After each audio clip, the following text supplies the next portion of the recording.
Hi hello. അപ്പോൾ നമ്മുടെ monster ടാങ്കിൻ്റെ ക്ലീനിങ് ആയിരുന്നു കേട്ടോ. അപ്പോൾ നമ്മൾ അത്യാവശ്യം നന്നായിട്ട് ക്ലീൻ ചെയ്യാമെന്നൊക്കെ വിചാരിച്ചിറങ്ങിയതാണ്. അപ്പോൾ തുടക്കം തന്നെ നമുക്ക് പണി ഫിലോപ്പിയുടെ മുള്ളുകൊണ്ട് നമ്മുടെ കൈ ചെറുതായിട്ടൊന്ന് പൊട്ടി. പക്ഷേ അതൊന്നും നമ്മൾ വകവയ്ക്കുന്നില്ല കേട്ടോ. കാരണം നമ്മുടെ പണി അവിടെ എടുക്കുകയാണ്. അപ്പോൾ തുടക്കം തന്നെ ഇങ്ങനെ പണി കിട്ടിയെന്ന് വെച്ചിട്ട് നമ്മൾ മാറി നിന്നുണ്ടെങ്കിൽ നമ്മുടെ ഫിഷിനൊക്കെ അതൊരു പ്രശ്നമായി മാറും. അപ്പോൾ നമ്മളതൊന്നും വകവയ്ക്കാണ്ട് നമ്മൾ ക്ലീനിങ് തുടർന്നുകൊണ്ടിരിക്കുക കേട്ടോ. അപ്പോൾ നമ്മൾ അത്യാവശ്യം ഇത് നന്നായിട്ട് ഇത് ക്ലീൻ ചെയ്യണം. നന്നായിട്ട് ക്ലീൻ ചെയ്യണം. പിന്നെ നെറ്റ് ഇട്ടാണ് കാരണം നമുക്ക് എല്ലാവിടെയും ഒന്നും ക്ലീൻ ചെയ്യാൻ പറ്റില്ല. പക്ഷെ എന്നാലും ഇതിൻ്റെ അഴുക്കുകൾ മൊത്തം നമ്മൾ വലിച്ച് കളയുന്നുണ്ട് കേട്ടോ.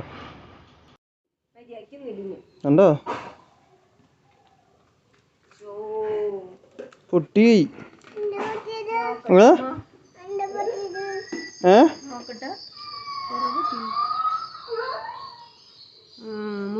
മുള്ളു ഇതുവരെ ജോയിൻ്റ് ആയിട്ട് ഇന്നും കൂടി ഉള്ളൂ കേട്ടോ. ഇന്ന് 12 മണി വരെ ഉള്ളൂ കേട്ടോ. അപ്പോൾ ഇതുവരെ ജോയിൻ ആവാത്തൊരു ജോയിൻ ആയിക്കുള്ളൂ കേട്ടോ. അപ്പോൾ ഇത്ര നേരം വീഡിയോ കണ്ട എല്ലാവർക്കും താങ്ക്സ്.